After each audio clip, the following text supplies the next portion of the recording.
Good morning, everybody. Can you believe it's the 27th of March already? What does that mean in the world of FPI? Well, it means you have until Tuesday to renew your membership.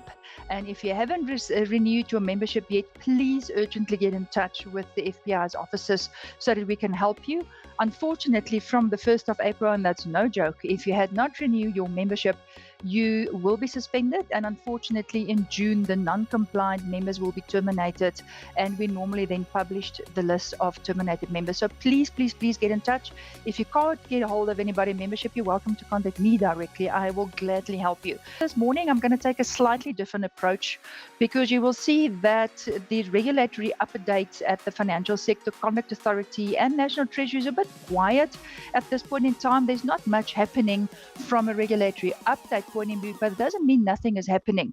You know, normally when things goes underwater or under radar, it means that there's a lot happening. So what's happening is the regulators are bracing themselves. They are buckling up to get ready for the COFI coming in. My personal feeling is COFI will come in the 1st of July this year. But again, don't panic. Remember when the FASE Act came in back in the early 2000s, there is 3 years for us to then move into the new COFI environment. So things are quieting down because people are getting ready for what is going to hit us from a regulatory front point of view. I'm going to very quickly update everybody what happened at the Financial Sector Conduct Authority's conference that they had. They had it the 17th and the 18th of March. And I must tell you, I wish everybody could have been there. Registration is for free. You can attend, anybody can attend, but obviously those seats fill up very quickly. So when they come out, you have to book immediately. A lot of good updates. Day one focused a lot on company culture and governance and AI. But let's quickly talk about the company culture and governance. What the FSCA made very clear is that there's a lot of regulatory expectations on especially your key persons, and that includes your trustees, it includes your board, your members of a board. And I think the one thing that I found very interesting, everybody, is a representative from the FSCA says, don't be surprised if the FSC phones, so Fransha, you are a trustee on a retirement fund today. They phone you and say, hello, Fransha, you are a trustee of retirement fund A, B, and C. Tell me, how are you actually working when it comes to treating customers fairly? In other words, treating the member fairly of that fund. And you can't say, listen, I'm just a trustee. We actually have a Section 13B administrator dealing with all those stuff. It's still your responsibility from a due diligence point of view to make sure you have an administrator that adheres to TCF principles, but that you as a trustee of a fund actually knows, number one, what you're doing, but also directors on a board. And I made a LinkedIn post to say, if you're a director on a board of a financial institution and you are uncomfortable with what I said, in other words, the FSCA may actually phone you as a non-executive director, my question that I put to you then is, are you having the right type of discussions in the boardroom? And is it actually aligned to the treating customers fairly pillars? So that is something that came up very clearly from the conference. Then also outcomes-based supervision. So one of the questions that I always get is, okay, but COFI now comes in and it sounds very la-di-da, in the sense that I need to behave. How's the conduct authority going to measure that? The answer is simply, it's going to be risk-based outcomes. So just imagine an Excel spreadsheet for ease of reference here in front of you, and you look at the activities, and the activities may be advice and intermediary services. That's what you put there. And then you say, what is the biggest risk that can happen from a conduct point of view? Well, you can give the wrong advice. It's not suitable advice, because remember, one of the TCF pillars is actually suitable advice. So it's really about, are you always doing the right thing? And it's no longer like, did I follow process? Yeah, it's important to follow process. Otherwise, compliance is going to say, what are you doing? But it's also, what is the outcome? Then the rise of evidence is very important.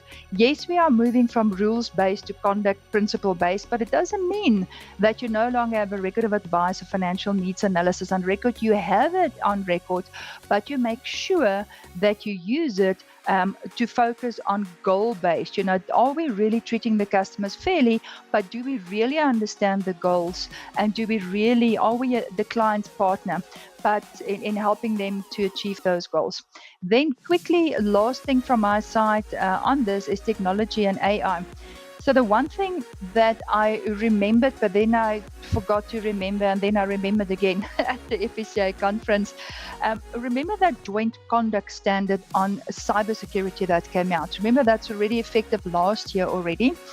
The cybersecurity joint conduct standard does not only apply to the big corporates, it applies to every single financial institution, or FSP as we know them today. And the regulator made that very clear. So that cybersecurity conduct standard, as a key person or somebody with your practice today, do you know what's in that conduct standard? And do you comply with that already? But what the FSCA also made very clear is, and they emphasized that proportionality comes in. So they're not going to expect you to have the major, cybersecurity stuff that a big corporate like Old Mutual, Momentum, Liberty, etc. I don't mean to leave anybody out, Sanlam, etc. has. On a proportionality point of view, they will look at your implementation of that cybersecurity standard, and don't forget about the POPI element.